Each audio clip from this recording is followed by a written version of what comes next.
Java dasturlashtiruvlar break va konteynер operatorlari ma'lum shartga asosan ba'zida siklni to'xtatish yoki keyingi qadamga o'tish kerak bo'ladi. Shu holatlarda break va konteynер operatorlaridan foydalaniladi.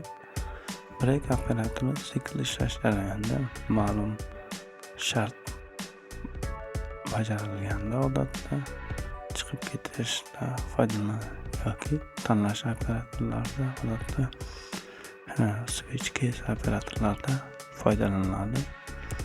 Birinchi ifodani ikkinchi ifodadan ajratib turish uchun. Masalan, quyidagi misolda n soni berilgan, birdan n'gacha sonlarning juftlarining o'ntasini olish kerak. Buning uchun nima qilingan? Int j teng 0 ga, ya'ni bu счетчигimiz juft sonlarning hisoblab borish uchun ishlatiladi. Keyin siklda parametr sikl operator for i teng 1 dan i kichik n dan i plus ya'ni har siklda birga oshirmoqdamiz.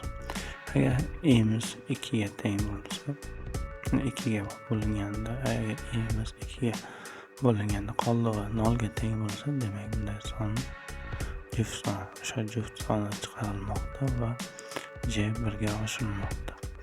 Agar if j'miz teng 10 ga bo'lsa, ya'ni jami soni 10 ga teng bo'ladigan bo'lsa, demak biz siklni to'xtatamiz va sikldan chiqiladi.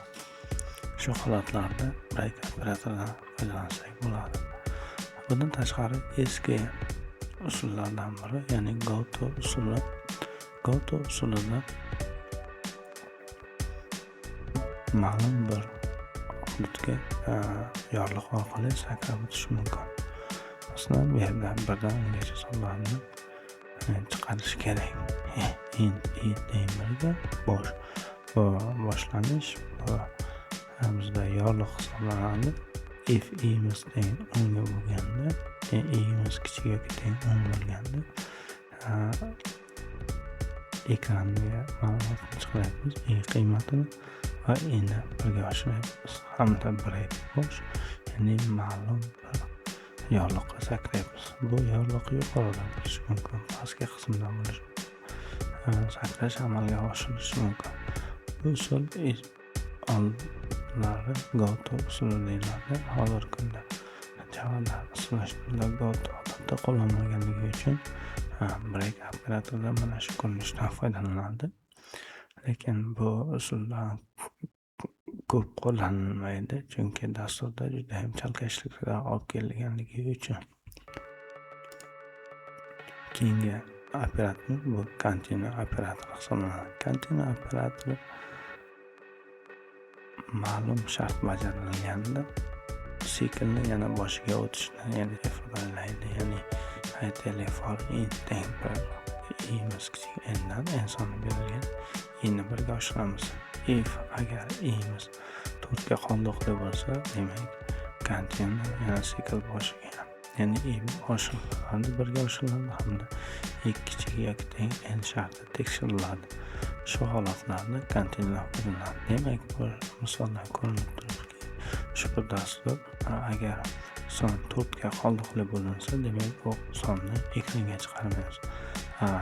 Qolgan birdan n'gacha sonlarni 4 ga qoldiqli bo'linmaydigan narni ekranga chiqaramiz.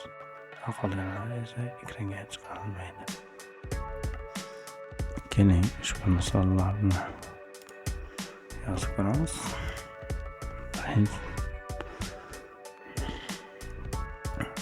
Birinchi n yozib olamiz. Int n. Bizga skaner kerak bo'ladi. Scanner system.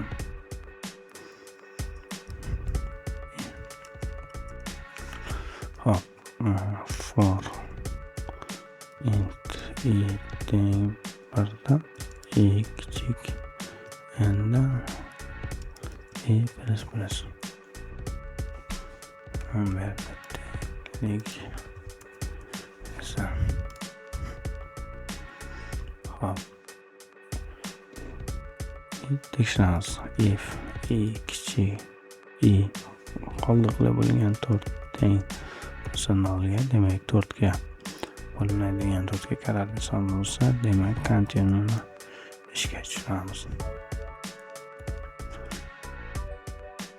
Aks holda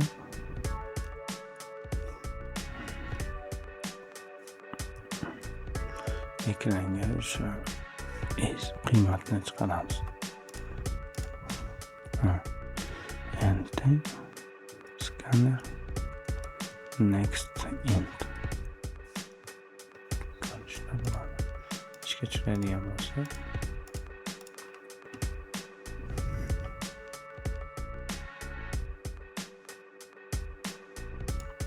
insonni oldiga kiritamiz. Masalan, 9. Demak 1, 2, 3 e'tiborga bo'lsak 4 ni chiqarmaydi. 5, 6, 7, 8 ni chiqarmaydi. Chunki bu sonlar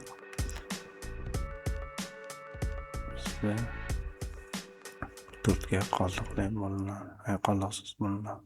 Ya'ni 4 ga karali sonlar hisoblanadi. Endi bu ushbu shartimizni yanada kengaytirishimiz mumkin breakni orqali. Ya'ni agar 4 ga qoldiqli bo'linadiganlar jami soni aytaylik 2 tadan yoki 3 tadan ko'p bo'lsa, demak yoki 10 tadan ko'p bo'lsa, o'sha siklni to'xtatishimiz kerak. Bu holatlarda yana o'zgarib tushira olamiz. Teng 0 ga ko'rganimizdek yana birga oshiramiz. If kichik 3 dan bo'lsa, continue.